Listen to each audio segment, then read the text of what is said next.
અમરેલી જિલ્લાના જાફરાબાદના કડિયાળી ગામે પ્રેમ સંબંધની અદાવતમાં 23 વર્ષીય રાજેશ બાંભણિયાની હત્યાના બનાવમાં જાફરાબાદ ટાઉન પોલીસે ઝડપી કાર્યવાહી કરી છે. બનાવ બન્યાના ગણતરીના કલાકોમાં જ પોલીસે યુવતીના પિતા સહિત એક જ પરિવારના 4 આરોપીઓને ઝડપી પાડી હત્યાનો ગુનો નોંધી આગળની કાયદેસરની કાર્યવાહી હાથ ધરી છે. પોલીસ દ્વારા લોકોને અપીલ કરવામાં આવી છે કે કોઈપણ વિવાદમાં કાયદો હાથમાં લેવાના બદલે પોલીસનો સંપર્ક કરવો જોઈએ. રિપોર્ટર મૌલિક દોશી, અમરેલી.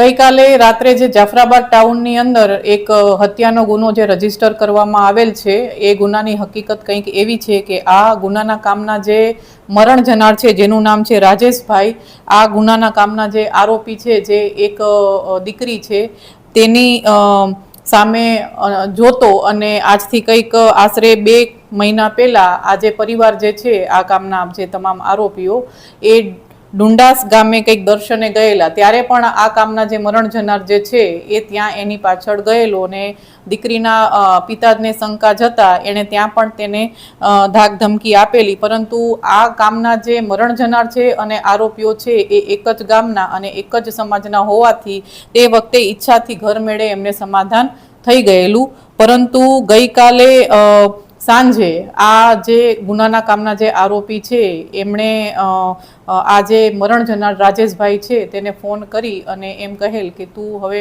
મારી સાથે કોઈ વ્યવહાર ન રાખતો અને તું મને કંઈ ધમકી ન આપતો, બરાબર. તો એ રીતે ફોન કર્યો અને તેથી રાજેશભાઈ જે છે, આ જે મરણ જનાર છે, તે દીકરીના ઘરના ત્યાં ગયા મોટરસાયકલ લઈને. પણ તે દરમિયાન આ ગુનાના કામના જે આરોપીઓ છે એમણે આ રાજેશભાઈને ત્યાં ઊભું રખાવી અને ડેલાની અંદર, પોતાના ઘરના ડેલાની અંદર લઈ જઈ અને ખૂબ જ મરણતોલ જે છે એ માર મારેલો છે. અને દરમિયાન એને જ્યારે લઈ આવતા હતા હોસ્પિટલે તો એનું મૃત્યુ થયેલ છે. કુલ આ ગુનામાં એક જ ઘરના સભ્યો છે અને 4 આરોપીઓ છે. એક ઘેલાભાઈ સોલંકી છે, તેમના ધર્મપત્ની છે, અને તેમનો રોહિત કરીને જે એક દીકરો છે અને એક દીકરી છે. આ 4 આરોપીઓ છે.